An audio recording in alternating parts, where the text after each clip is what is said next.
I've told everyone. There is a program here tonight after Maariv upstairs of a book launch of a book that was sponsored by our late dear members, Max and Jenny Weil.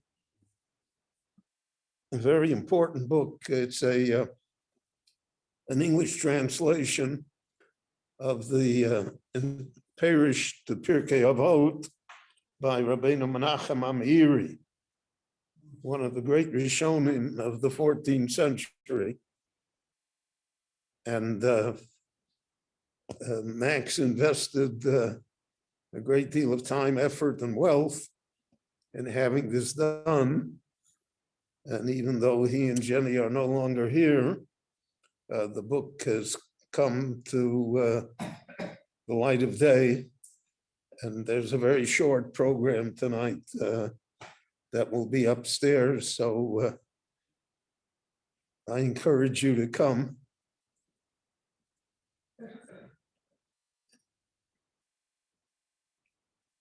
In this week's Parsha of Kedoshim, the Torah says, "Ve'is kadishtem, ve'isem kedoshim, ki kodosh ani Hashem Elokeichem." Ve'is kadishtem, you shall sanctify yourself, so to speak. Make yourself kodosh. It's a reflexive verb, hispael. And then it says, "V'yisem kedoshim," and you will be kedoshim, all of which is in a human form of the imitation of the holiness of the Creator. So the Gemara darshans here that this is the origin of our custom of washing our hands, the tilat yodayim. The Gemara says, "V'hit kadishtem zu mayim rishonim." That's the first washing, meaning the washing before the meal. We'll discuss washing in the morning in a moment as well. V'yisem kedoshim zu mayim achronim. That's the washing at the end of the meal before we say Birchat HaMazon.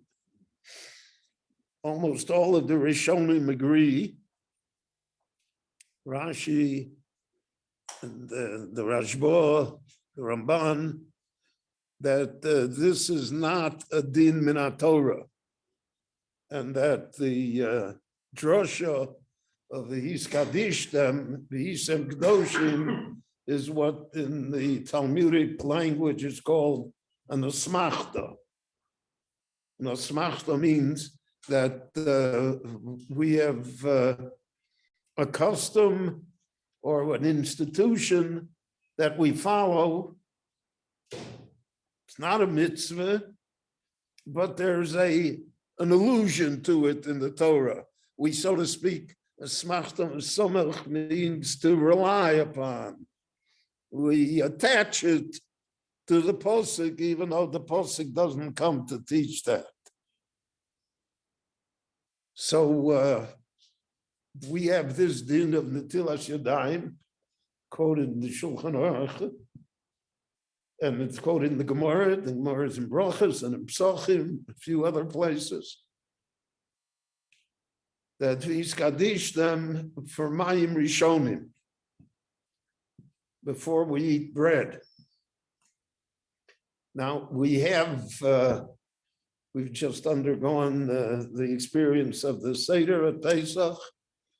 So, Kadesh Urachatz. We washed our hands. We're going to wash our hands twice at the Seder.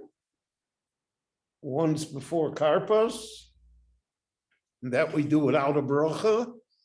And then we wash before the motzi and the matzah, and that is with a bracha.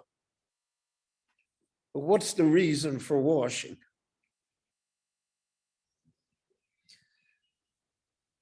Since the matter is an asmachta, you can't say we wash because the Torah told us to wash.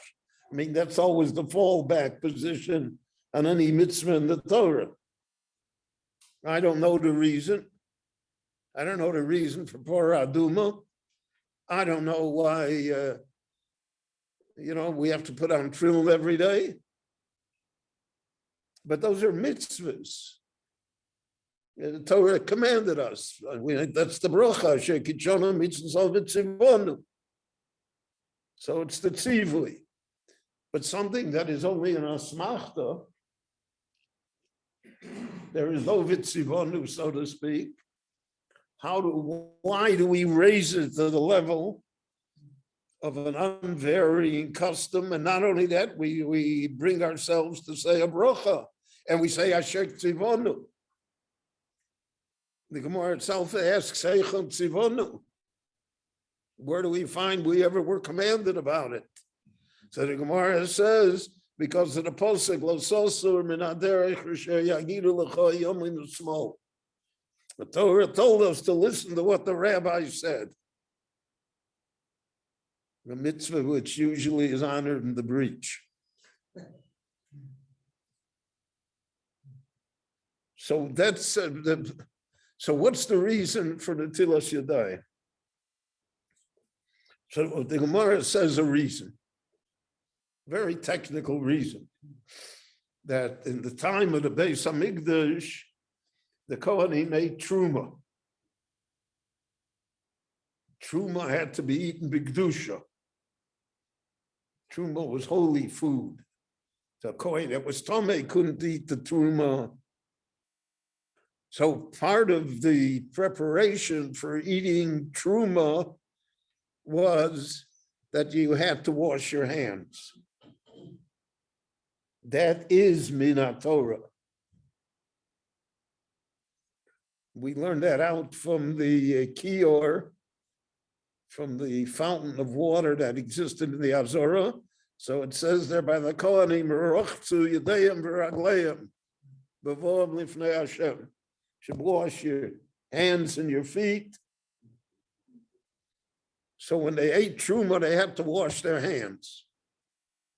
So then Chazal made a takona on a double chashash. One chashash is that you'll confuse.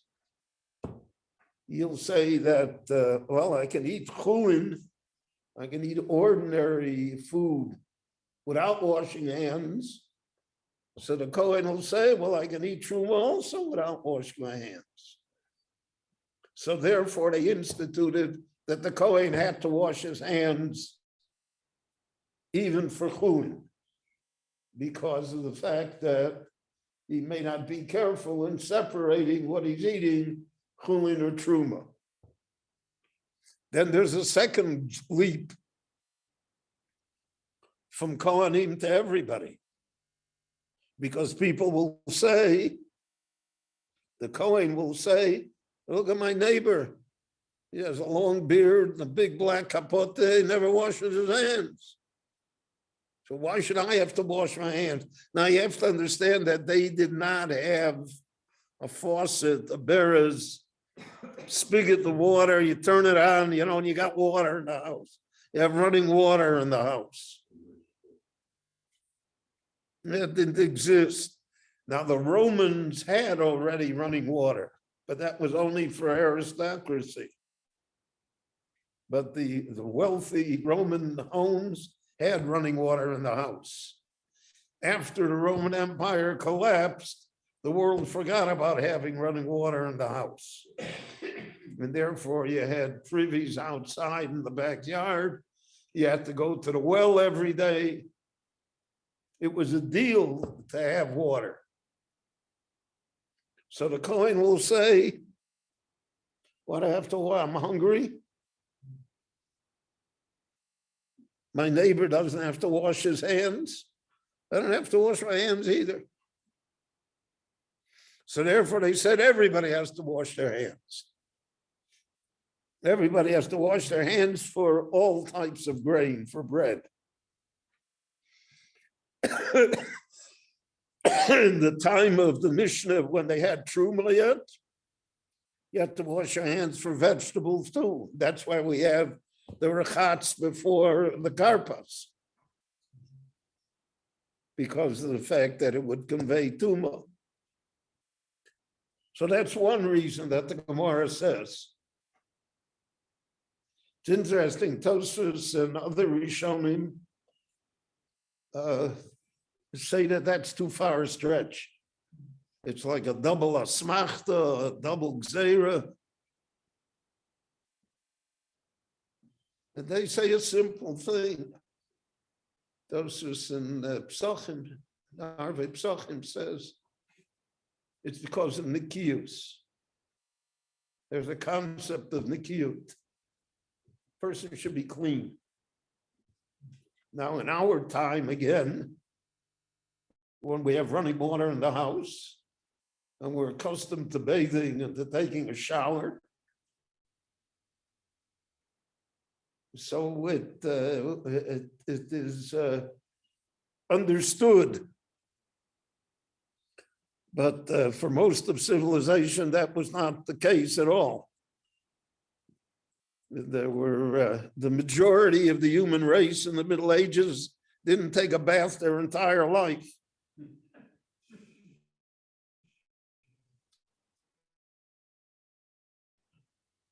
All of the have say that you could smell the city miles before you came to it.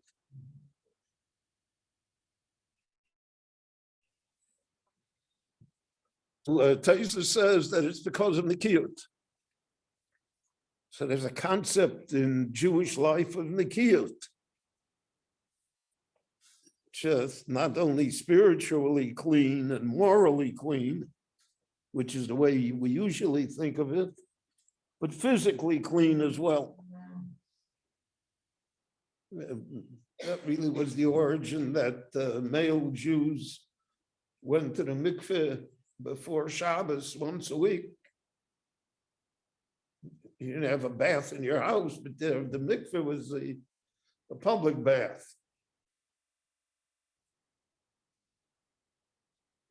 So the reason for Netilas Yadayim is therefore Nikiyut. Well, you'll see in the famous Mishnah of Reb Pinchas ben Yoher, where he mentions the levels that a person can go through in order to achieve Ruach HaKodesh. So one of them is Nikiyut. One of the levels is cleanliness. In the Mesilas Yesharim, which is based on this Mishnah, and which explains each and every level. So this Meshach Chaim Litzato devotes an entire chapter to the achievement of Nikiyut. So that's the reason to wash your hands. You don't want dirty hands to touch the food, because in the time, most of the time in the world, people did not eat with silverware. People only ate with their fingers. The fork is not invented, they said, till the 16th century in Europe. And because of that, therefore, people ate with dirty hands.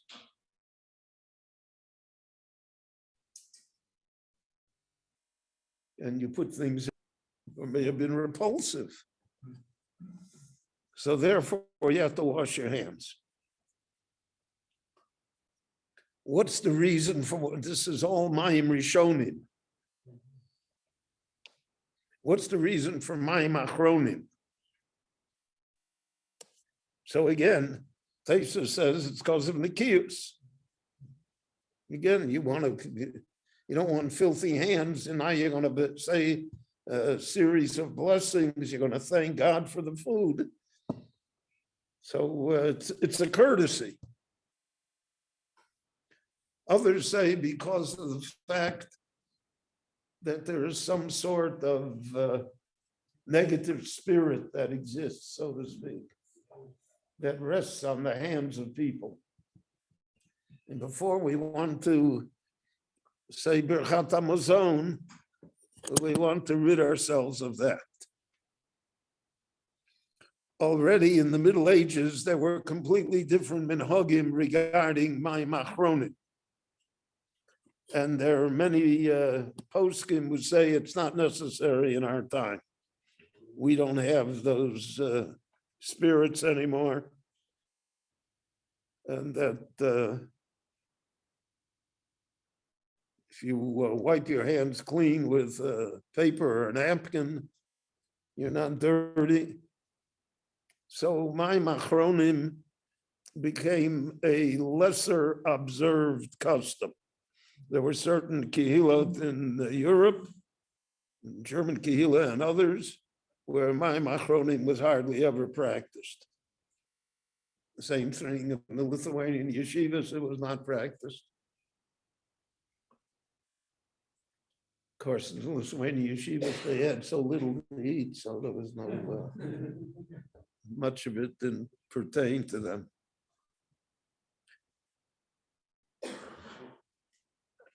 The other time that we wash our hands is when we get up from sleep.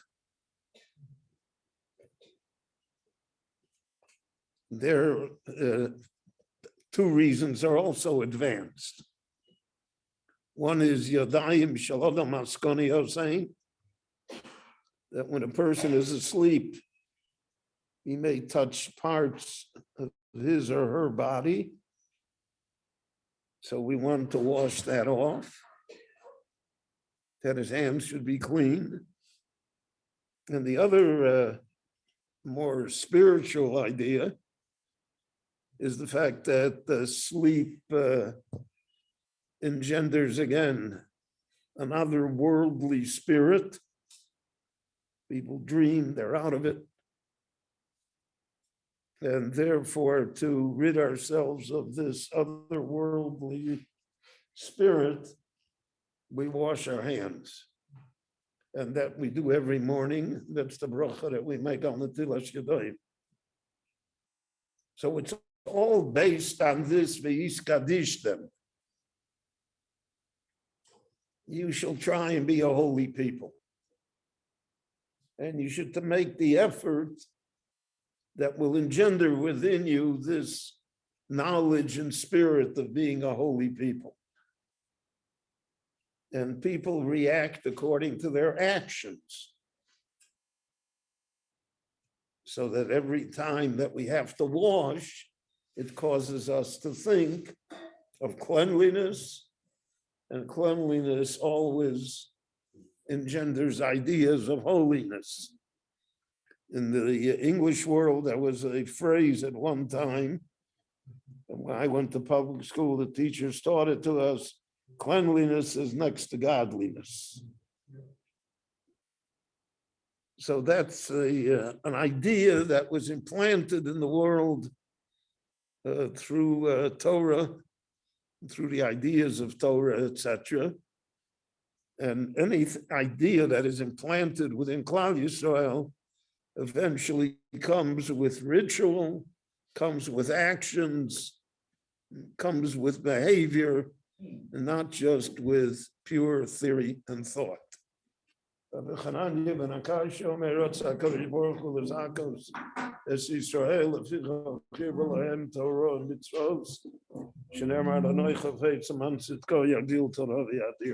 Mincha Maariv Shiur.